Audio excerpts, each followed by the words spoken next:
샬롬, 반갑습니다. 저기 요 위에 2층에서 아이들 가르치고 있는 변두곤 전도사입니다. 혹시 모르시는 분이 계실까봐. 오늘은 담력이라는 제목으로 하나님의 말씀을 전하려고 합니다. 고대 그리스에는 아고라라는 장소가 있었습니다. 도시의 시민들이 모여서 같이 회의를 하고 토론하는 장소였는데요. 학생 때는 교과서에서 민주주의가 시작된 곳이라고 저희들이 배웠던 곳입니다.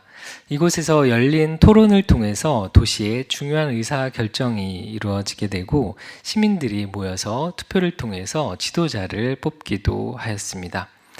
그런데 민주주의의 시작이 된 곳이라고는 하지만 모든 사람이 그 아고라의 토론과 투표에 참여할 수 있는 것은 아니었습니다.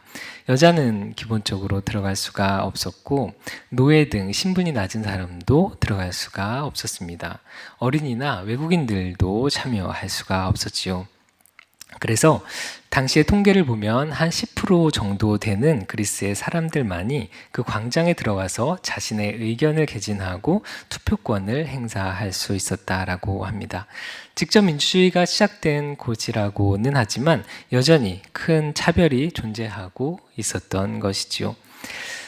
전체 인구의 10%만 가지고 있었던 이 권리, 이 아고라 광장에 자유롭게 참여해서 자신의 의사를 개진하고 투표할 수 있는 이 권리를 그리스어로는 파레시아라는 단어를 사용합니다. 한번 기억해 두셨으면 좋겠습니다. 파레시아입니다. 파레시아. 이 파레시아는 내가 가지고 싶다고 해서 가질 수 있는 것이 아닙니다. 하지만 내게 이 파레시아가 주어져 있다면, 주어진 시민이라면 어떠한 조건도 우리가 그 아고라 광장에 참여하는 것을 막을 수는 없습니다. 오늘 읽은 본문인데요. 19절 말씀을 한번 같이 읽어보면 좋겠습니다. 시작. 그러므로 형제들아, 우리가 예수의 피를 힘입어 성소에 들어갈 담력을 얻었나니. 히브리서 저자는 우리가 담력을 얻었다라고 이야기를 합니다. 담력이 무엇인가요? 우리는 겁이 없고 용감한 기질을 이야기할 때 담력이 있다라는 말을 사용합니다. 그래서 어릴 때는 담력을 테스트한다고 해서 놀이동산 같은 데 있는 유령의 집에 들어가기도 하고, 롯데월드나 에버랜드 같은 데 있는 자이로드롭 같은 거, 아니면 티익스프레스 같은 그런 기구들을 타면서 우리의 담력을 테스트하거나 좀 키워보려고 하기도 하지요. 이처럼 우리가 말하는 담력이라는 것은 사실 있다가 없기도 하고 없다가 생기기도 하는 그런 감정적인 것입니다. 그런데 여기 담력이라고 번역되어 있는 이 단어의 그리스 단어는 그리스인들이 아고라 광장에 참여할 수 있는 권리를 나타내는 파레시아라는 단어입니다. 히브리서 기자는 우리가 성소에 들어갈 담력을 얻었다라고 이야기를 하지요. 이는 용기를 얻었다라는 이야기가 아닙니다. 겁이 없어졌다는 이야기도 아닙니다. 우리에게 하나님께서 임재해 계시는 하늘 성소에 나아갈 수 있는 권리가 주어졌다라는 말입니다. 용기가 없어도, 육신이 미약해도, 사회적 신분이 낮아도 이 권리는 그런 것에 의해서 변화되거나 영향을 받는 것이 아닙니다. 이 권리, 하나님 앞에 나아갈 수 있는 이 권리는 구약시대에는 온 인류에서 단 한 명에게만 주어졌던 권리입니다. 이 권리를 받기 위해서는 그가 이스라엘이라는 지역에 태어나야만 합니다. 이스라엘에 태어났어도 야곱의 12아들 중에 레위의 자손으로 태어났어야만 받을 수 있는 권리였습니다. 또 레위의 자손 안에서도 아론의 자손으로 태어나야만 가능했던 권리입니다. 아론의 자손으로 태어났어도 그 아론의 후손에서도 오직 한 명에게만 주어져 있던 권리가 바로 이 파레시아, 하나님께 접근할 수 있는 권리였고, 이 권리를 가진 자를 우리는 대제사장이라고 이야기합니다. 대제사장에게 있던 이 권리, 파레시아가 대제사장에게 주어졌다고 해서 1년 내내 그가 이 권리를 사용할 수 있는 것도 아니었습니다. 권리가 있다고 해도 1년에 오직 단 한 차례, 대속죄일이라는 날에 모든 이스라엘 백성들을 대표해서 하나님께 나아갈 수가 있었습니다. 1년에 한 차례 하나님께 나아갈 때도 기쁨과 환희로 나아간 것도 아니었습니다. 이스라엘 전체의 죄를 들고 하나님께 나아갔었기 때문에, 하나님께 용서를 구하면서 나아갔었기 때문에 하나님께서 용서해 주시면 그 이후에 이스라엘 전역에 기쁨과 환희가 넘치게 되었지만, 하나님께서 용서하지 않으신다면, 그렇다면 그 대제사장은 지성소 안에서 죽을 수밖에 없었습니다. 거룩하신 하나님 앞에 죄가 있는 죄인이 설 수가 없었기 때문이지요. 쉽게 말해서 이 권한을 가지고 있는 대제사장도 하나님께 1년에 한 차례 나아갈 때는 목숨을 잃을 각오를 하고 나아갔던 것입니다. 이로 인해서 이 큰 권한을 그는 부여받았지만 두렵고 떨리는 마음으로 1년에 한 차례만 하나님께 나아갈 수 있었던 것이지요. 그런데 히브리서 기자는 온 인류에서 오직 한 명에게 주어졌던 이 권리, 이 파레시아를 우리가 얻었다라고 이야기를 합니다. 성소에 들어갈 담력을 얻었으니 구약의 대제사장처럼 죽음의 두려움과 떨림으로 나아가는 것도 아닙니다. 왜냐하면 이 권리를 가지고 하나님께 나아갈 때 우리가 짐승의 피를 가지고 나아가는 것이 아니라 하나님께서 가장 귀히 여기시고 하나님께서 흠양하시고 흡족하게 받으셨던 그의 아들의 거룩한 피를 들고 그분께 나아가기 때문입니다. 놀라운 이야기이지요. 우리에게도 놀라운 이야기이지만 유대인들이 들으면 아마 까무라칠 이야기입니다. 자신들이 처참하게 십자가에 못 박아 죽여버렸던 그 예수의 피가 자기들에게만 있다고 여기던 이 특권을 온 민족에게 열어두었다니, 자기들이 개처럼 여기던 그 이방인들이 대제사장과 이방인들까지도 대제사장과 같은 위치로 만들어 주었다니, 이 사실은 그들의 지성이, 그들의 이성이, 그들의 생각이 감당할 수 있는 소식이 아니었습니다. 성도님들은 어떠신가요? 성도님들은 이 성도님들에게 주어져 있는 이 담력, 이 파레시아, 이 하나님께 나아갈 수 있는 권리를 생각하면 놀랍고 기쁘고 또한 감격이 드시나요? 그래서 이 권리를 잘 활용해서 그리스 시민이 아고라의 회의에 참여하듯이 하나님께 자유롭게 나아가고 당당하게 나아가고 계시나요? 아니면 그게 뭐 그리 중요한데 라고 이야기하면서 그 권리를 무시하고 계시지는 않으신지요? 오늘은 우리에게 주어진 이 담력을 대하는 우리의 잘못된 태도에 대해서 한번 생각해 보려고 합니다.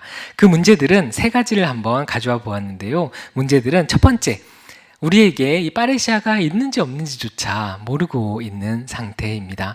두 번째는 우리에게 이 권한, 파레시아가 있다는 것은 알지만 우리가 사용하지 않고 있는 것입니다. 그리고 세 번째는 우리가 이 권리가 우리에게 있다는 것도 알고 사용도 하지만 잘못 사용하고 있는 예에 대해서 한번 생각해 보려고 합니다. 첫 번째로 우리가 이 담력, 이 권한, 파레시아를 대하는 이 문제는 바로 내게 이 권리가 있는 건지 없는 건지도 모르고 있는 경우입니다. 성경에서는 분명히 우리가 하나님께 나아갈 수 있는 권한을 가졌다라고 이야기를 하지만 우리는 그렇게 생각을 하죠. 나는 대통령 앞에 선 적도 없는데 내가 과연 그럴 수 있을까? 라는 생각이 먼저 듭니다. 또한 죄 앞에 늘 넘어지는 우리의 모습을 생각해 보면 우리가 가지고 있는 권리, 과연 내게 이 연약하고 미약한 존재에게도 그런 권리가 있는지 의심이 들곤 합니다. 하지만 성경은 우리의 변덕스러운 이런 생각과는 달리 우리가 가진 이 권리를 객관적으로 분명하게 선포해 줍니다. 그렇다면 어떻게 우리가 이 권리를 확인하고 확신할 수 있을까요? 19절을 한번 큰 목소리로 같이 읽어보면 좋겠습니다. 저희가 오후에 잠이 오기 때문에 목소리를 크게 해서 한번 읽어보겠습니다. 시작. 그러므로 형제들아, 우리가 예수의 피를 힘입어 성소에 들어갈 담력을 얻었나니. 성경은 늘 넘어지고 실수투성이인 우리를 보라고 이야기하지 않습니다. 예수께서 하신 일과 그분을 보라고 이야기합니다. 우리가 우리의 피를 의지해서 나아가는 것도 아니고 짐승의 피를 의지해 나아가는 것도 아니고 오직 예수의 피를 힘입고 그분 하나님께 나아갈 권리를 얻게 되었으니 우리가 아니라 예수의 피가 가진 능력을 바라보라 라고 이야기하고 있는 것입니다. 예수의 피가, 그분의 피가 헛된 곳에 뿌려질 수가 있을까요? 예수의 피가 낭비될 수 있을까요? 하나님의 아들의 피가 우리를 대신해서 이미 뿌려졌고 하나님께서 그것을 기쁘게 받아주셨는데 우리에게 여전히 우리가 치러야만 하는 조건이 남아 있을까요? 불가능한 이야기라는 것입니다. 이와 더불어서 성경은 예수님께서 십자가에 돌아가셨을 때 성전에서 실제 벌어졌던 상징적인 사건에 주목합니다. 20절도 한번 같이 읽어보겠습니다. 시작. 그 길은 우리를 위하여 휘장 가운데로 열어놓으신 새로운 살 길이요 휘장은 그의 육체니라. 예수님이 십자가에 돌아가셨을 때 놀라운 일들이, 희한한 일들이 벌어지기 시작합니다. 갑자기 성전 안에서 성소와 지성소를 가로막고 있던 그 큰 천막이 반으로 갈라져 버리기 시작합니다. 1년에 단 한 번 대제사장이 짐승의 피를 들고서야 들어갈 수 있었던 그 지성소의 문이 그분의 십자가 죽음을 통해서 그분이 십자가에서 돌아가시는 순간 열려버린 것입니다. 땅의 진동과 함께 그 문이 활짝 열려버린 것이지요. 새로운 길이 열려버린 것입니다.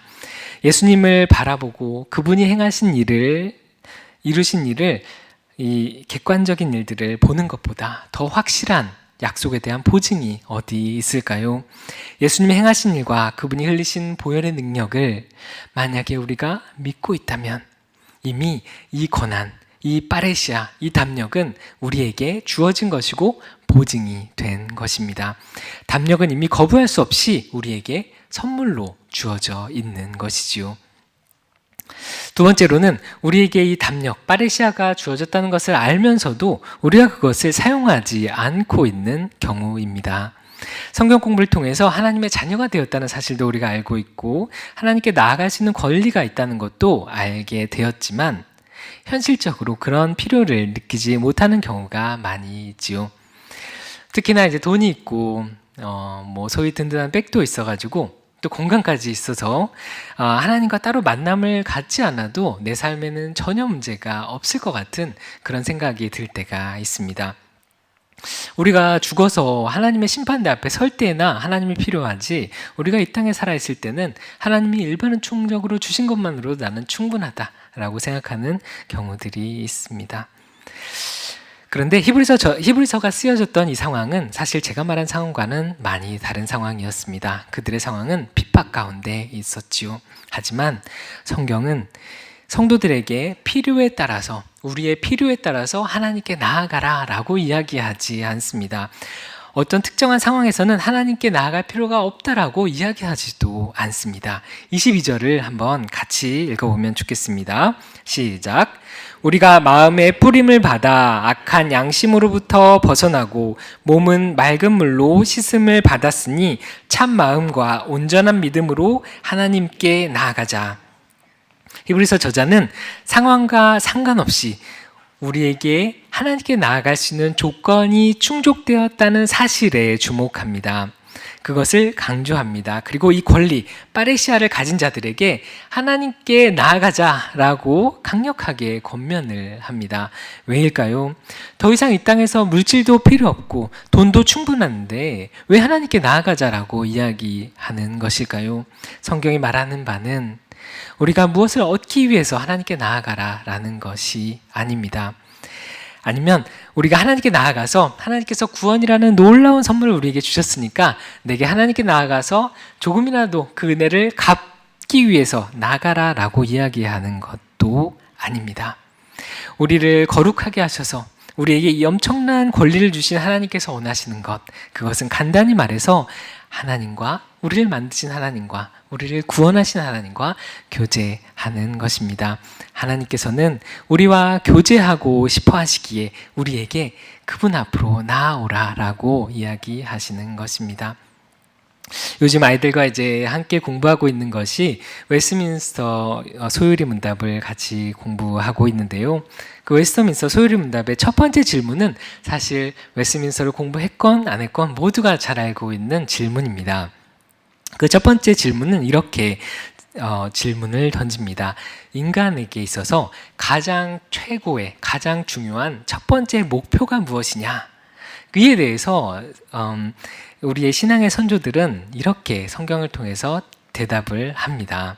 인간의 주된 목적은 무엇이냐? 그것은 하나님께 영광을 돌리는 것이고 그분을 즐거워하는 것이다 라는 것입니다. 어떻게 들으면 두 가지 목적인 것 같습니다. 하나님께 영광을 돌리는 것과 그분을 즐거워하는 것. 하지만 우리 선조들이 이 글을 썼을 때 그들은 두 가지 목적을 생각한 것이 아니었습니다. 인간과 모든 만물의 최종적인 목적은 하나님께 영광을 돌리는 것입니다. 그런데 어떻게 우리가 하나님께 영광을 돌릴 수 있느냐? 바로 하나님을 즐거워하는 방식으로, 하나님을 즐거워함으로 하나님께 영광을 돌릴 수 있다라는 것이지요.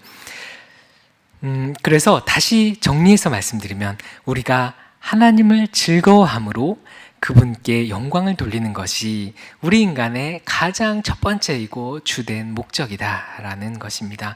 하나님께 나아가서 그분과 아버지와 자녀로서 교제를 누리는 것, 이것이야말로 자녀의 특권이면서도 동시에 자녀의 삶에 있어서 가장 큰 목적인 것입니다. 성도님들이 아시다시피 제가 지난주에 아기 아빠가 되었습니다. 집에서는 늘 이제 초음파 사진으로만 보던 그런 낯선 존재가 이제 3D 형상을 갖추고 저희 집에 들어오게 되었습니다. 그런데 아기가 저는 이제 글로만 보고 유튜브로만 보았던 육아에 대해서 직접 경험해 보니까 이 아기가 울기도 너무 자주 울고 수시로 이제 밥을 먹여야 돼가지고 이게 잠을 제대로 잘 수가 없겠더라고요. 그런데 그래서 이제 좀 힘든 것도 있었지만, 그런데 놀랍게도 이 아기가 계속 울고 너무 이제 일주일밖에 안 되는데 제가 이제 좀 그렇죠. 근데 아기가 자꾸 울고 저를 힘들게 하는데도 이 아기가 저와 함께 있다는 이 사실 그 자체가 저에게 이 너무나도 큰 기쁨이 되더라고요. 근데 만약에 한번 상상을 해봤습니다. 설교를 준비하면서 만약에 아기가 갑자기 말을 하게 되면서 아빠, 제가 아빠에게 해줄 것이 아무것도 없으니까 제가 아빠에게 해줄 것이 있을 정도로 준비가 되면 그때 아빠에게 찾아올게요 라고 하거나, 아니면 엄마 아빠 내가 이제 엄마 아빠가 나에게 해줄 게 아무것도 없는 것 같으니까 이제 엄마 아빠한테 손에 안 끼치도록 내가 이제 집을 나갈게요 이렇게 말해버린다면 어떨까요? 이게 이제 말도 안 되는 얘기이긴 하지만, 이제 이게 어떻게 생각해 보면 부모를 생각하는 자녀의 마음인 것 같이 들리기도 하지만 부모의 뜻은 전혀 아닙니다. 이처럼 하나님과 그분의 자녀된 우리와의 관계도 이와 같습니다. 하나님을 즐거워하고 그분과의 교제를 누리기 위하여 우리는 그분 앞에 매일매일 매 순간 1분 1초까지 그분을 늘 찾아가야 합니다. 세 번째, 마지막으로 우리에게 받은 이 담력 파레시아를 잘못 사용하는 경우를 한번 생각해 보면 좋을 것 같습니다. 여러 가지 경우들이 있지만 오늘은 한 가지만 한번 생각해 보겠는데요. 많은 이들이 하나님께 나아간다라고 이야기하면 마치 그런 생각을 합니다. 열광적이고 열정적인 기도 속에서 어떤 신비한 체험을 하는 것을 떠올리곤 합니다. 예를 들어서 방언을 받거나 막 떨림이나 막 기적을 체험하고 기도하는 가운데 환상을 보아야만 하나님께 나아간다라는 것으로 생각하는 사람들이 있습니다. 그래서 뜨겁게 기도를 못했거나 아니면 방언을 못하거나 혹은 기적적인 체험을 기도 중에 하지 못하는 경우에 하나님을 만나지 못했다고 생각하거나, 아니면 심지어는 하나님이 나를 떠나버린 것이 아닌가, 하나님이 날 사랑하지 않는구나 라고 생각하는 경우까지 있습니다.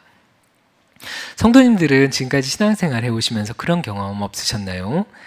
저는 중학교 때에 교회에서 이제 성령 부흥회라는 것이 한번 열렸었는데요. 이 교회는 아닙니다. 네. 그래서 참여해 봤는데, 거기서는 이제 부흥 강사가 방언을 못하면, 방언은 이제 강아지도 한다라고 얘기를 하면서, 방언을 못하면 마치 기독교인이 아닌 것처럼 그렇게 이야기를 했습니다. 저는 이제 그 당시 열정이 가득했기 때문에, 저도 막 방언을 받기 위해서 열정적으로 기도하고 막 소리 지르고 고함을 지르고 막 기도했던 기억이 있었습니다. 그런데 그때 제가 굉장히 너무 느낌이 좋더라고요. 네, 뭔가 하나님을 만난 것 같고 하나님이 나와 함께 있는 것 같고 그런 느낌 때문에 너무 좋은 경험을 했습니다. 그런데 문제는 그 다음이었습니다. 이 느낌이 마치 뭐 성령이 내 안에 충만한 것 같은 느낌, 이 느낌을 제가 기도하는 가운데 받지 못할 때면 마치 제가 하나님과 상관이 없는 것처럼, 하나님과 멀어진 것처럼 느껴지기 시작한 것입니다. 마치 마약을 먹는 것과 비슷하지요. 기도할 때마다 더 강렬한 느낌을 추구했습니다. 성령 하나님의 주된 역할이 무엇이냐라고 누군가 묻는다면 아마 저는 그때에 나의 감정을 충만하게 채워주는 것이다 라고 이야기했을 것입니다.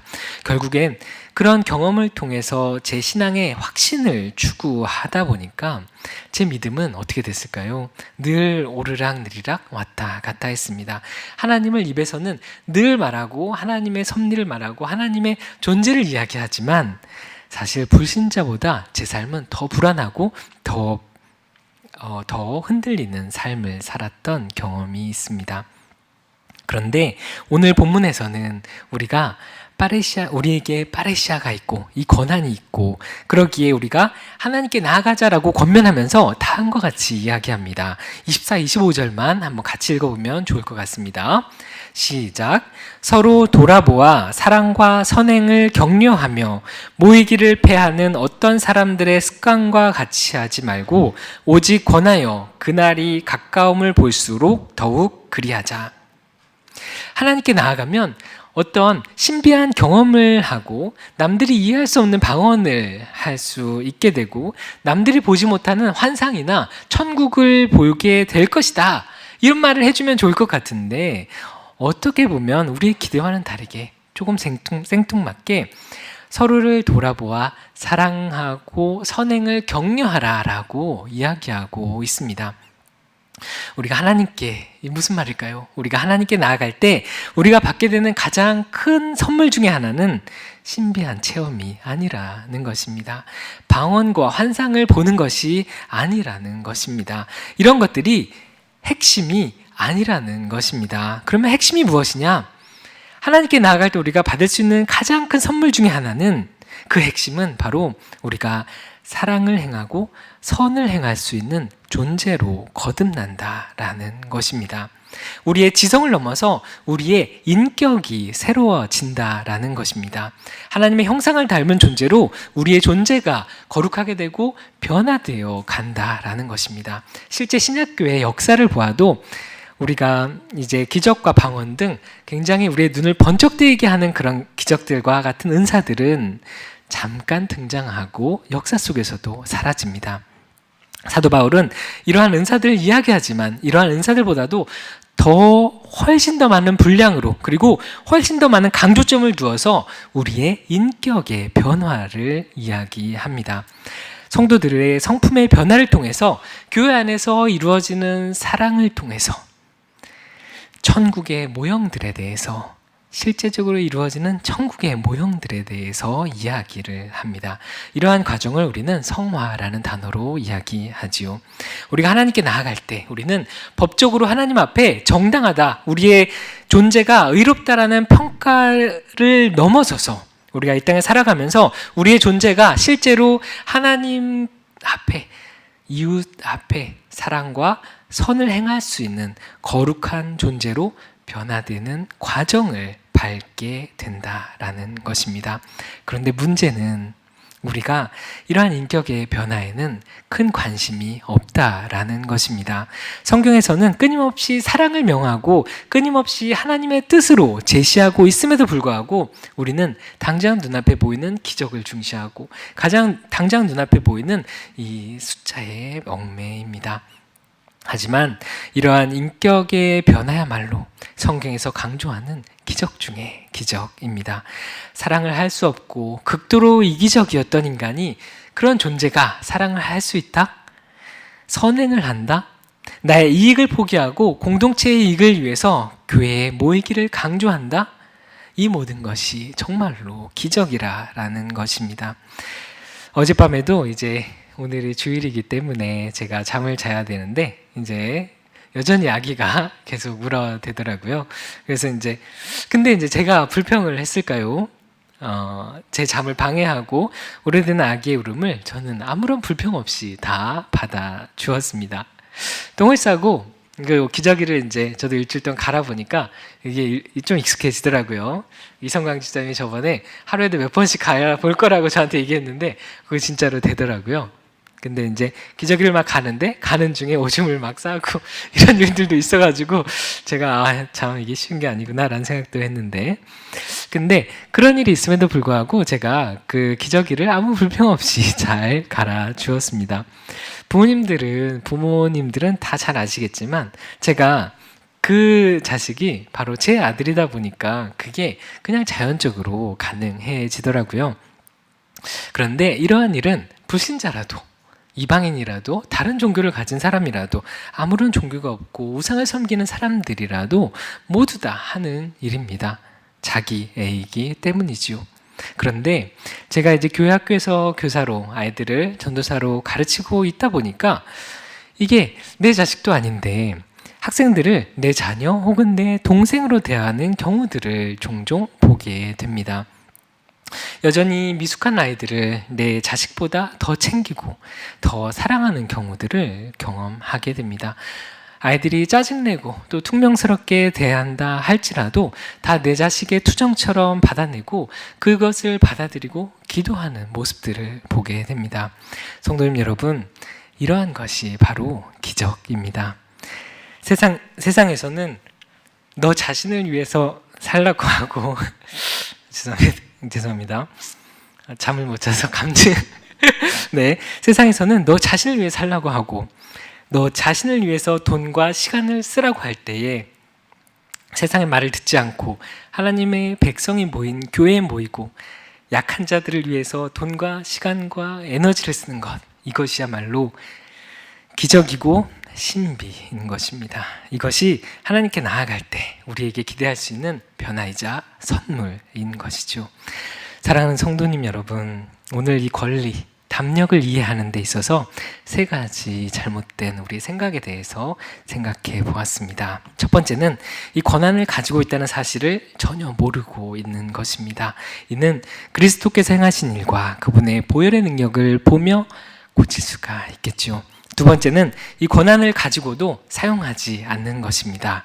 이는 하나님께서 우리와 교제하기를 원하신다는 것을 기억함으로 고칠 수가 있습니다. 세 번째로 이 권한을 잘못 사용하고 있는 경우입니다. 이는 성령 하나님께서 우리를 통해 목표하시는 바가 우리의 인격의 변화를 통한 공동체의 회복이라는 사실을 생각함으로 고칠 수 있습니다.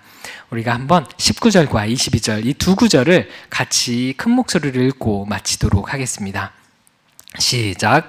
그러므로 형제들아, 우리가 예수의 피를 힘입어 성소에 들어갈 담력을 얻었나니 우리가 마음의 뿌림을 받아 악한 양심으로부터 벗어나고 몸은 맑은 물로 씻음을 받았으니 참 마음과 온전한 믿음으로 하나님께 나아가자. 아멘. 제가 기도하고 마치겠습니다.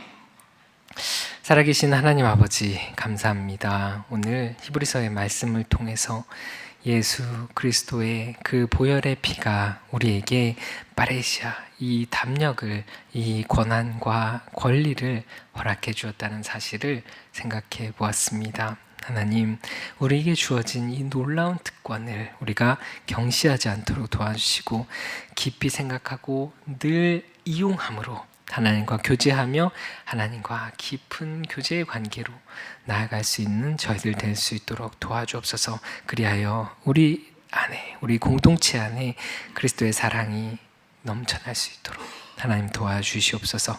감사합니다. 예수님의 이름으로 기도합니다. 아멘.